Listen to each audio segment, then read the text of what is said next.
Next punctuation mark है quotation marks, जिसे हम इन्वर्टेड कॉमास भी कहते हैं, और ये सिंबल होता है देखिए इसका।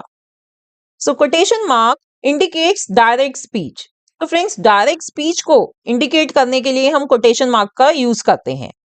Let's see some examples. I am really hungry, he said.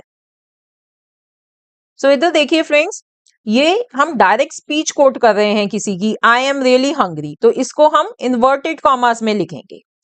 Inverted commas यानी कि ये कोटेशन मार्क्स जब हम यूज करते हैं फ्रेंड्स, तो उसके साथ साथ ये कॉमा और फुल स्टॉप का भी बड़ा ध्यान रखना होता है, उसकी भी बहुत इंपॉर्टेंस होती है।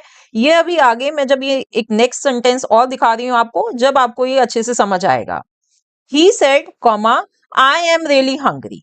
अब इधर देखिए फ्रेंड्स, वही बात है, दोनों में हम कन्वे यही करना चाह रहे हैं कि भाई सामने वाले ने कहा कि उसको बहुत भूख लग रही है, आई एम रियली हंग्री, बट हम उसको जिस तरह से बोल रहे हैं वहां पर जो पंक्चुएशन मार्क्स हैं वो डिफर कर जाते हैं।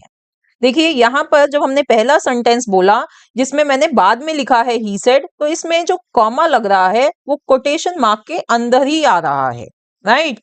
बट जब हम ही सेड पहले लिखते हैं तो जो कॉमा है वो इधर कोटेशन मार्क से पहले आता है, और फिर कोटेशन मार्क स्टार्ट होता है, और जो फुल स्टॉप है वो भी कोटेशन मार्क के अंदर आएगा। ठीक है फ्रेंड्स, तो ये जो चीजें हैं, जब हम कोटेशन मार्क यूज करते हैं तो हमें कॉमा और फुल स्टॉप का भी बहुत ध्यान रखना होता है। तो अगर आपको एग्जाम में कोई ऐसा क्वेश्चन आता है डायरेक्ट स्पीच का जिसमें आपने पंक्चुएशन लगानी है, तो आपको ये फुल स्टॉप और कॉमा का भी ध्यान रखना है। Next use of quotation marks, we use single quotation marks to draw attention to a word.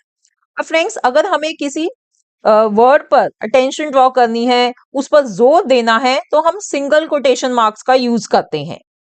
For example, you call this filthy room clean. अब देखिए यहां पर हमें क्लीन पर जोर देना है।